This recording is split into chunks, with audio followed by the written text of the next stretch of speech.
Hello students, welcome in my YouTube channel zoology classes. आज का हमारा टॉपिक रहेगा एक सेल ऑर्गेनेल्स एंडोप्लाज्मिक रेटिकुलम। अर्थात आज हम पढ़ने जा रहे हैं एंडोप्लाज्मिक रेटिकुलम, जिसे अंत्यप्रद्रव्य जालिका कहते हैं। अंत्यप्रद्रव्य जालिका की बात करें तो ये भी डबल मेम्ब्रेन ऑर्गेनेल्स है, अर्थात दोहरी झिल्ली युक्त कोशिकांग है, जो कि केंद्रक झिल्ली और प्लाज्मा झिल्ली के मध्य जालिका समान संरचना के रूप में व्यवस्थित होता है। बात करते हैं सबसे पहले कुछ की पॉइंट्स की। पोर्टर ने इसकी खोज की, अर्थात पोर्टर नामक साइंटिस्ट ने इसकी खोज की तथा ये अंत्यप्रद्रव्य जालिका नाम प्रदान किया। पोर्टर एक साइंटिस्ट थे जिन्होंने एंडोप्लाज्मिक रेटिकुलम की खोज की और इन संरचनाओं को या जालिका रूपी संरचनाओं को अंत्यप्रद्रव्य जालिका नाम भी इन्होंने ही प्रदान किया, जिसे आज हम जानते हैं। पोर्टर ने क्लाउडे व फुलम के साथ मिलकर इलेक्ट्रॉन माइक्रोस्कोप स्टडी की। पोर्टर ने क्लाउडे और फुलम दो साइंटिस्ट थे जिनके साथ मिलकर इस जालिका रूपी या तंतु रूपी संरचना का डिटेल से इलेक्ट्रॉन माइक्रोस्कोपिक स्टडी की, जिनके आधार पर आप यूं कह सकते हो कि इनकी खोज में क्लाउडे व फुलम का भी काफ़ी सक्रिय योगदान था। कई बुक्स में और जगह जगह आपने देखा होगा क्लाउडे व फुलम और पोर्टर तीनों को इनके खोजकर्ता के नाम से जाना जाता है। जबकि मैं आपको स्पष्ट कर दूं, आपको ये डाउट क्लियर रखना है कि इसकी खोज पोर्टर ने की थी और पोर्टर ने ही इसे नाम प्रदान किया था। तो क्लाउडे, फुलम और पोर्टर अगर तीनों साइंटिस्ट अगर आपके ऑप्शन में रहते हैं तो आप इन्हें टिक कर सकते हैं, या आप कह सकते हैं कि क्योंकि इन्होंने तीनों ने एक साथ स्टडी की थी, जबकि श्रेय पोर्टर को जाता है और पोर्टर ने सर्वप्रथम इन्हें अंत्यप्रद्रव्य जालिका नाम प्रदान किया था। तो आपको कंफ्यूज नहीं होना है। अगर आपके ऑप्शन में पोर्टर ना होकर अगर तीनों साइंटिस्ट का नाम होता है तो आप उसे टिक करेंगे, और अगर केवल पोर्टर होता है तो आप पोर्टर पे जाएंगे। नेक्स्ट की पॉइंट की बात करें तो गार्नियर एक और साइंटिस्ट है, इन्हें इर्गेस्टोप्लाज्म अर्थात जाल द्रव्य नाम दिया। गार्नियर एक साइंटिस्ट थे जिन्होंने अंत्यप्रद्रव्य जालिका को इर्गेस्टोप्लाज्म कहा। ये भी काफी अच्छी टर्म है और पूछा गया है क्वेश्चंस, इर्गेस्टोप्लाज्म किसे कहा जाता है। तो ऐसा सेल ऑर्गेनेल जो डबल मेम्ब्रेन हो और केंद्रक झिल्ली और प्लाज्मा झिल्ली के मध्य स्थित हो, उसे इर्गेस्टोप्लाज्म किसने कहा। तो गार्नियर नामक साइंटिस्ट था जिन्होंने अंत्यप्रद्रव्य जालिका या ईआर को इर्गेस्टोप्लाज्म या जाल द्रव्य कहा। नेक्स्ट की पॉइंट की बात करें, रॉबर्ट नोविस्की एवं सेज ने इसे साइटोप्लाज्मिक वेस्कुलर सिस्टम कहा, कोशिका द्रव्य संवेदी तंत्र कहा। आप यूं कह सकते हो कि सेज और नोविस्की दो साइंटिस्ट थे, इन्होंने एंडोप्लाज्मिक रेटिकुलम को कोशिका द्रव्य संवेदी तंत्र कहा। क्यों? क्योंकि साइटोप्लाज्म और आप कह सकते हो न्यूक्लियर मेम्ब्रेन से लेकर प्लाज्मा मेम्ब्रेन तक ये साइटोप्लाज्म को दो भागों में डिवाइड करता है, एक साइटोसोल और एक एंडोप्लाज्मिक ल्यूमन। अर्थात आप कह सकते हैं कि एंडोप्लाज्मिक रेटिकुलम पूरे साइटोप्लाज्म में बिखरी हुई या विस्तृत रहती है, जिनके कारण कोशिका द्रव्य भी दो भागों में डिवाइड हो जाता है, जिन्हें हम साइटोसोल और एंडोप्लाज्मिक रेटिकुलम की ल्यूमन में डिवाइड कर सकते हैं। तो ये एक तरह से साइटोप्लाज्मिक वेस्कुलर सिस्टम की तरह कार्य करती है। अतः दो साइंटिस्ट रॉबर्ट नोविस्की एवं सेज ने इसे साइटोप्लाज्मिक वेस्कुलर सिस्टम कहा। नेक्स्ट की पॉइंट की बात करें तो नोविकोव ने कोशिका के झिल्ली तंत्र को गोल्जी एंडोप्लाज्मिक रेटिकुलम लाइसोसोम तंत्र माना। अर्थात जो membrane bound cell organelle cell में उपस्थित होते हैं, उनके बेसिस पे नोविकोव साइंटिस्ट ने सेल के इस सिस्टम को झिल्ली तंत्र या मेम्ब्रेन सिस्टम कहा, जिसे आप इन चार टर्म से डिफाइन कर सकते हैं। ये शॉर्ट टर्म है, G means Golgi body, E endoplasmic, R reticulum और एल लाइसोसोम। अर्थात तीन ऐसे ऑर्गेनेल्स जो झिल्ली तंत्र की तरह उपस्थित होते हैं या झिल्ली तंत्र का महत्वपूर्ण भाग बनाते हैं। उनमें गोल्जी बॉडी, एंडोप्लाज्मिक रेटिकुलम और लाइसोसोम होते हैं। तो इन्होंने नोविकोव ने इसे GERL गाल्जी body, endoplasmic reticulum, lysosome तंत्र माना। नेक्स्ट की पॉइंट की बात करें तो स्तनियों की RBC, ovum and embryonic cell तथा प्रोकैरियोटिक सेल में ये अनुपस्थित होती है। अंतःप्रदेशीय जालिका की अगर हम प्रेजेंस की बात करें या उपस्थिति की बात करें तो ये कुछ अपवादों को छोड़कर बाकी सभी यूकैरियोटिक सेल में उपस्थित होती है। प्रोकैरियोटिक सेल्स में हमने देखा था जब बैक्टीरिया सेल का हमने स्ट्रक्चर देखा था, तब वहां देखा था कि वहां मेम्ब्रेन बाउंड सेल ऑर्गेनेल्स अनुपस्थित होते हैं, तो उनमें एंडोप्लाज्मिक रेटिकुलम भी अनुपस्थित होती थी।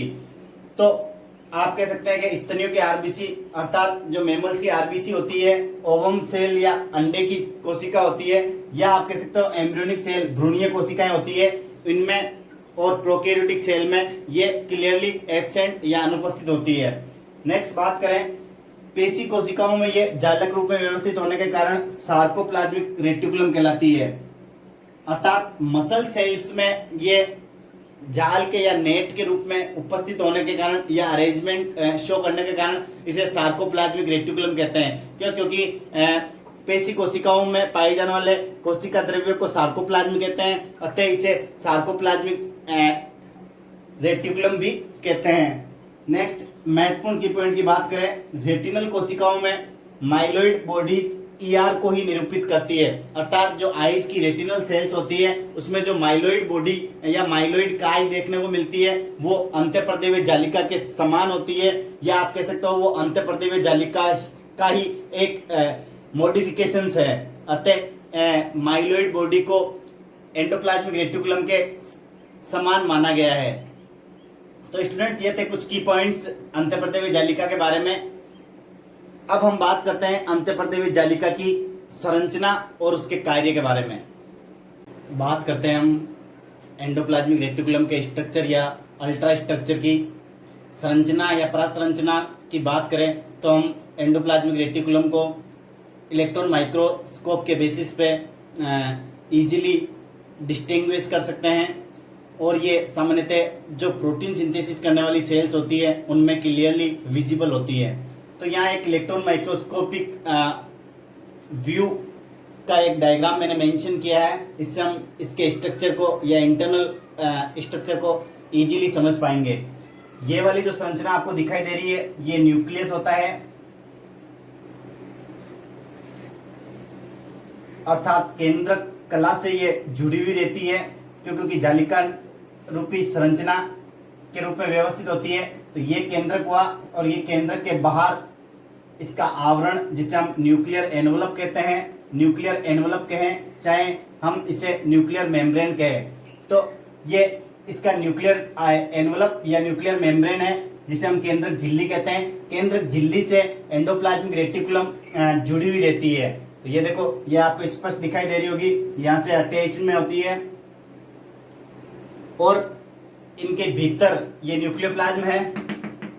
न्यूक्लियोप्लाज्म में छोटे छोटे डॉटेड लाइन स्ट्रक्चर जो व्हाइट कलर के मैंने शो किए हैं ये न्यूक्लियर पोर है। ये वाला जो स्ट्रक्चर दिखाई दे रहे हैं ये न्यूक्लियर पोर है या केंद्रक छिद्र है, जिनके द्वारा इंटरनल एटमॉस्फेयर डायरेक्ट कांटेक्ट में रहता है एंडोप्लाज्मिक रेटिकुलम की ल्यूमेन के या एंडोप्लाज्मिक रेटिकुलम की सिस्टर्नी के। तो आप कह सकते हैं ये इस प्रकार की केंद्रक झिल्ली है जिसके द्वारा ये इसकी जालिकाएं या ट्यूब्यूल्स लाइक स्ट्रक्चर जुड़ी हुई रहती है, जिन्हें हम सामान्यतः सिस्टर्नी कहते हैं। ये वाली संरचनाएं जो पैरेलल अरेंज्ड होती है इन्हें हम सिस्टर्नी कहते हैं। जैसे हमने गोल्जी बॉडी में भी देखा था, गोल्जी बॉडी का स्ट्रक्चर भी 3 भागों से मिलकर बना होता था, सिस्टर्नी, ट्यूब्यूल्स और वेसिकल। ऐसे ही एंडोप्लाज्मिक रेटिकुलम सेल ऑर्गेनेल्स की बात करें तो इसका इंटरनल स्ट्रक्चर भी 3 भागों में डिवाइड होता है। ये जो पैरेलल प्रकार की जो संरचनाएं आपको दिख रही है, ट्यूब लाइक संरचनाएं, ये इसकी ब्रांच भी हो सकती है और अनब्रांच भी हो सकती है। सामान्यतः ये अनब्रांच्ड होती है, अशाखित प्रकार की संरचनाएं होती है जो एक के ऊपर एक व्यवस्थित होती है। ये संरचनाएं बात करें हम तो ये सिस्टर्नी कहलाती है। ये वाली जितनी भी जो संरचनाएं आपको दिखाई दे रही है ये सारी संरचनाएं सिस्टर्नी कहलाती है। और आपको ये जो डॉटेड डॉटेड स्ट्रक्चर दिखाई दे रही है जो बिल्कुल न्यूक्लियर मेम्ब्रेन के पास में स्थित जो सिस्टर्नी होती है उन पर राइबोसोम चिपके हुए रहते हैं, जिन्हें हम एंडोप्लाज्मिक रेटिकुलम की जो इनर सरफेस होती है उस पर ये छोटे छोटे राइबोसोम्स पार्टिकल चिपके हुए रहते हैं, जिनके आधार पे हम एंडोप्लाज्मिक रेटिकुलम को दो भागों में डिवाइड कर सकते हैं, जिन्हें हम रफ एंडोप्लाज्मिक रेटिकुलम और स्मूथ एंडोप्लाज्मिक रेटिकुलम कहते हैं। अर्थात जिन अंतःप्रदेशीय जालिकाओं पर राइबोसोम्स चिपके हुए रहते हैं उन्हें हम रफ एंडोप्लाज्मिक रेटिकुलम कहते हैं या खुरदरी अंतःप्रदेशीय जालिका कहते हैं, जबकि जिन पर राइबोसोम उपस्थित नहीं होते हैं, जैसे ये वाली जो अंतःप्रदेशीय जालिका आपको दिखाई दे रही है जहाँ राइबोसोम्स पार्टिकल अटैच नहीं हो रखे हैं, वो स्मूथ एंडोप्लाज्मिक रेटिकुलम कहलाती है। अतः इसे शॉर्ट में हम SER भी कहते हैं, स्मूथ एंडोप्लाज्मिक रेटिकुलम। और जहां राइबोसोम चिपके हुए हैं वहां RER प्रकार की एंडोप्लाज्मिक रेटिकुलम देखी जाती है। हम बात करें राइबोसोम्स के चिपकने की, तो राइबोसोम्स के एंडोप्लाज्मिक रेटिकुलम की सतह पर चिपकने के लिए दो विशेष प्रकार की प्रोटीन का योगदान होता है, जिन्हें हम कह सकते हैं राइबोफोरिन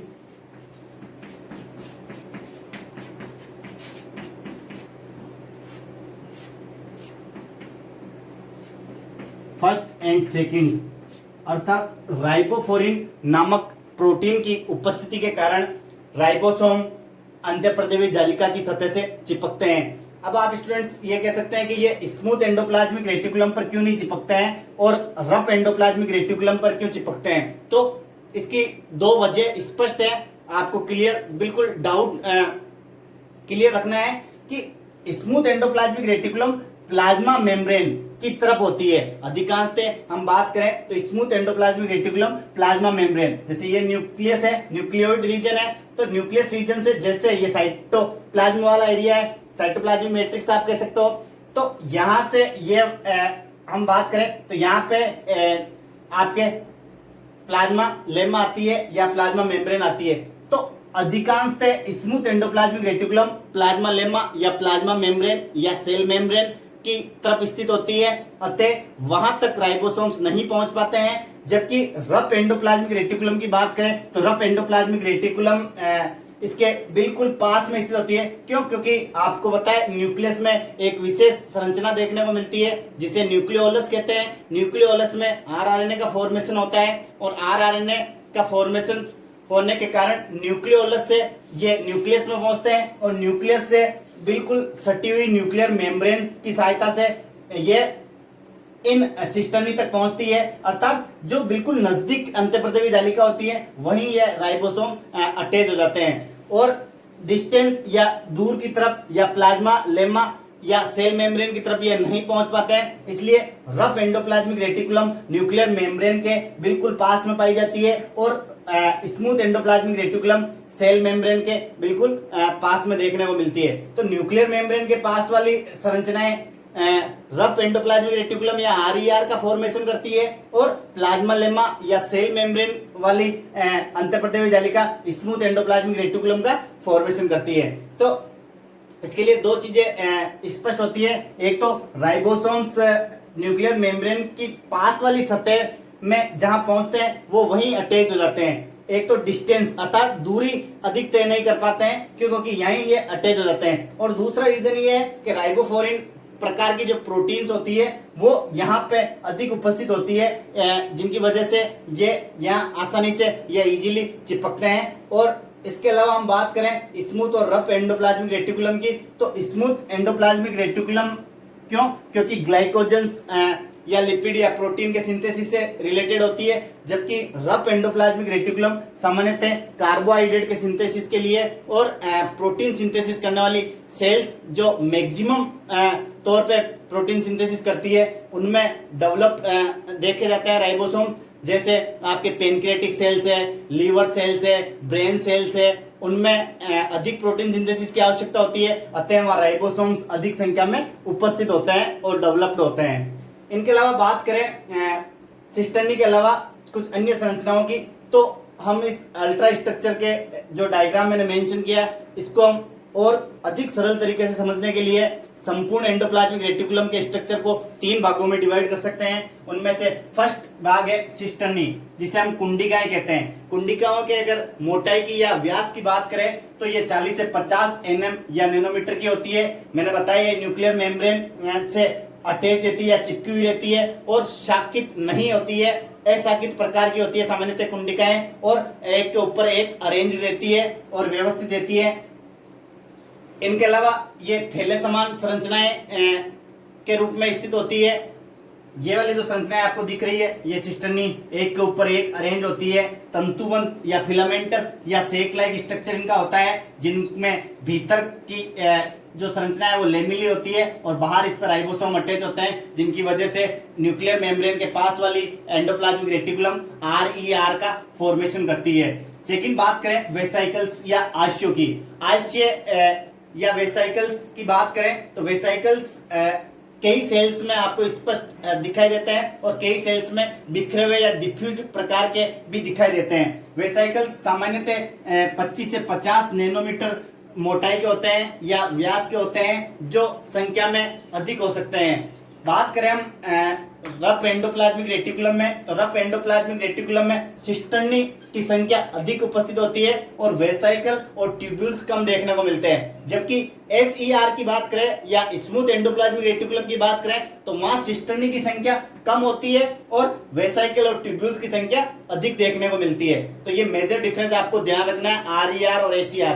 अगर आपको ये क्लियर नहीं हो पाता है तो मैं नेक्स्ट वीडियो में RER और SER में कुछ डिफरेंसेस के लिए एक नया वीडियो लेकर आऊंगा। वहां आपको इजीली समझ आ जाएगा कि रफ एंडोप्लाज्मिक रेटिकुलम और स्मूथ एंडोप्लाज्मिक रेटिकुलम में क्या मेजर डिफरेंस होते हैं।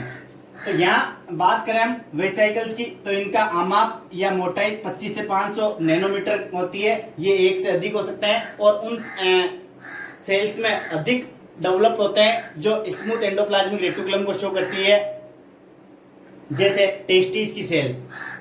इनके अलावा बात करें ट्यूब्यूल्स की, तो ट्यूब्यूल्स या नलिकाएं जो कि एंडोप्लाज्मिक रेटिकुलम का ही भाग होती है। ट्यूब्यूल्स की बात करें तो ये भी पूरे साइटोप्लाज्म में बिखरी हुई रहती है और ट्यूब्यूल्स ही साइटोप्लाज्म और न्यूक्लियर मेम्ब्रेन के मध्य चैनल्स का कार्य करती है। आप ये कह सकते हो कि ट्यूब्यूल्स में छोटे छोटे रंध्र उपस्थित होते हैं, जहां राइबोसोम इनकी सतह पर अटैच होते हैं वहां छोटे छोटे रंध्र या पोर देखने को मिलते हैं। इन पोर की सहायता से ये साइटोप्लाज्म और न्यूक्लियर मेम्ब्रेन के मध्य आप कह सकते हैं चैनल का या एक पाथवे का फॉर्मेशन करते हैं, जिनसे आयंस का एक्सचेंज इजीली होता है।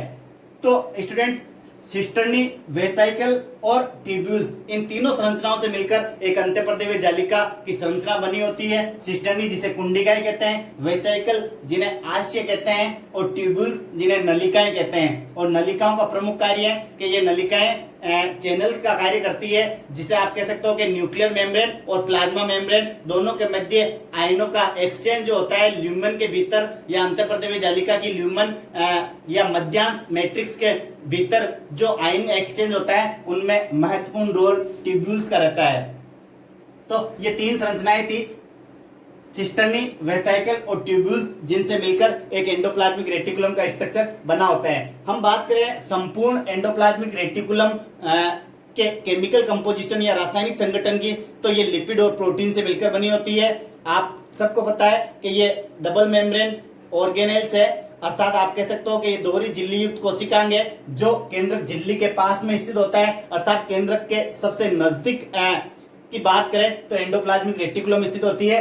एंडोप्लाज्मिक रेटिकुलम के पास में या एंडोप्लाज्मिक रेटिकुलम से हम अगर न्यूक्लियर मेम्ब्रेन से अगर प्लाज्मा मेम्ब्रेन की तरफ बढ़े तो न्यूक्लियर मेम्ब्रेन के पास में एंडोप्लाज्मिक रेटिकुलम होती है और इससे दूर प्लाज्मा मेम्ब्रेन की तरफ हम बढ़ेंगे तो यहाँ गोल्जी बॉडी देखने को मिलती है और साइटोप्लाज्म देखने को मिलता है। अर्थात न्यूक्लियस रीजन के बिल्कुल अटैच में या नजदीक आपको एंडोप्लाज्मिक रेटिकुलम देखने को मिलती है, जिसका केमिकल कंपोजिशन सामान्यतः लिपिड और प्रोटीन होता है। लिपिड की बात करें तो सामान्यतः ये 30 से 50% लिपिड एंडोप्लाज्मिक रेटिकुलम के कंपोजिशन की बात करें हम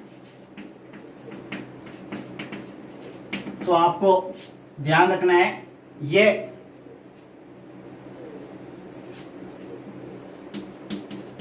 30 से 50% लिपिड और आप कह सकते हो 50 से 70% प्रोटीन कंपोनेंट से मिलकर बनी होती है। अर्थात हम इनका रासायनिक संगठन देखें तो 30 से 50% लिपिड और 50 से 70% प्रोटीन कंपोनेंट से मिलकर ये बनी होती है। तो स्टूडेंट्स, ये था एंडोप्लाज्मिक रेटिकुलम का माइक्रोस्कोपिक व्यू के आधार पे अल्ट्रा स्ट्रक्चर। आई होप आपको ये पसंद आया होगा। अब बात करते हैं हम एंडोप्लाज्मिक रेटिकुलम के फंक्शंस या कार्य की, जो कि महत्वपूर्ण है और इनमें कार्यों से संबंधित क्वेश्चंस कई बार एग्जाम्स में पूछे जाते हैं। तो हम बात करते हैं इन फंक्शंस की या मेजर कार्यों की। तो इनके कुछ कार्य होते हैं जो निम्न हैं। सबसे पहले बात करें तो मैकेनिकल सपोर्ट, अर्थात ये यांत्रिक सहारा प्रदान करते हैं क्योंकि कोशिका द्रव्य में फैली हुई रहती है या विस्तृत रहती है।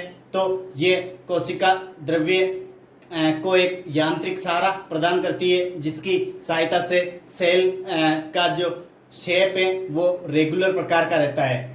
नेक्स्ट बात करें तो एक्सचेंज ऑफ नेसेसरी मटेरियल्स, ये कई पदार्थों के परिवहन या विनिमय में सहायक होती है, क्योंकि आप सब जानते हैं एंडोप्लाज्मिक रेटिकुलम एक ट्यूब्यूल्स लाइक स्ट्रक्चर होती है या सेक लाइक स्ट्रक्चर होती है, जो कि न्यूक्लियर मेम्ब्रेन से लेके प्लाज्मा मेम्ब्रेन तक एक पाथ का फॉर्मेशन करती है, जिसके द्वारा विभिन्न प्रकार के पदार्थों का एक्सचेंज होता है।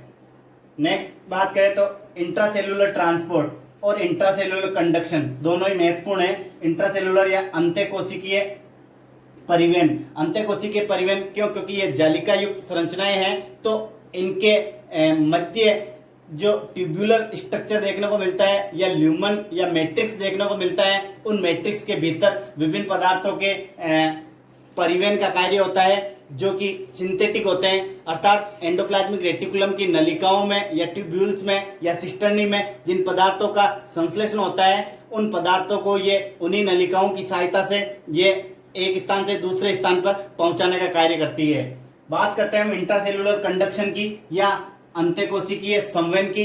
तो पेशी कोशिकाओं में ये देखने को मिलता है। मसल सेल्स में नर्व इंपल्स के समय जब कैल्शियम आयंस की कंसंट्रेशन ग्रेडियंट और आप कह सकते हो एक्टिव प्रकार का ट्रांसपोर्ट जो देखने को मिलता है, तो ये एक्टिव प्रकार का ट्रांसपोर्ट कंसंट्रेशन ग्रेडियंट के ऑपोजिट कार्य करता है, जिनमें कैल्शियम आयंस की कंसंट्रेशन और कंसंट्रेशन ग्रेडियंट दोनों उत्पन्न होते हैं और उस समय कैल्शियम आयंस का प्रवाह या फ्लो देखने को मिलता है। तो कुछ आयंस के कंडक्शन में भी ये सहायक होती हैं।